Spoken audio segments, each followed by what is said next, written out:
C'est le plan que j'ai écrit. On est bien d'accord, parce que là, tel que je me perçois et que je suis dans la temporalité, donc je ne réponds plus à l'espace-temps, tout est simultané.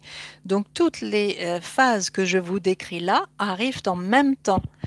Passé, présent, futur sont présents en même temps et c'est ce qui est très troublant. C'est ce qui m'a énormément troublée, limite paralysée pendant 1 an après mon retour dans mon corps parce que tout ça me semble juste incroyable d'être en dehors du temps.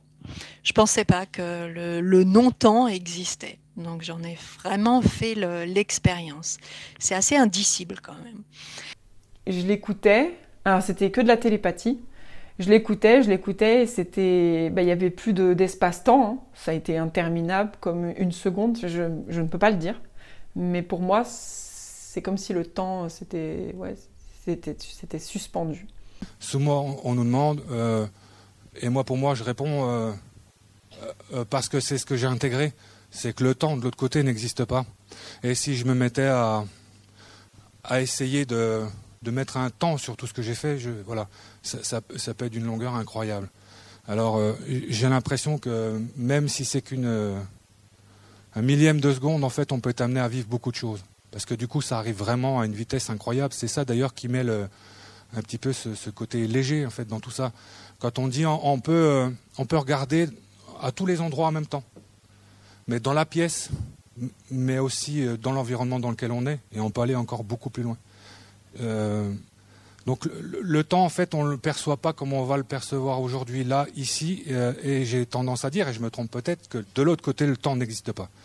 On va vous parler de l'éternité ou quoi que ce soit, où souvent il y a des contacts avec des défunts. Oui, mais ça fait 10 ans qu'il est mort et on contacte seulement maintenant, mais pour lui, 10 ans, 20 ans, c'est rien. Enfin, voilà, c'est vraiment ça qu'il faut comprendre. C'est de l'autre côté, ce temps-là n'existe pas. C'est comme si je plongeais dans un bain de particules scintillantes comme ça, comme des atomes qui brillent, mais qui sont toutes en harmonie les unes avec les autres, mais qu'il n'y avait pas de dimension, il n'y avait pas de dimension, il n'y avait pas de poids, il n'y avait pas de haut en bas, il n'y avait pas le temps. D'un point de vue temps absolu, on va dire justement, il n'y avait pas de notion de temps. C'est ça qui est incroyable, c'est qu'on perd complètement la notion du temps. C'est très compliqué à expliquer avec des mots et à percevoir. Comme si on était dans un présent éternel. Ouais, c'est ça. Pour moi, l'éternité est dans un instant. Et c'est vraiment ça. C'est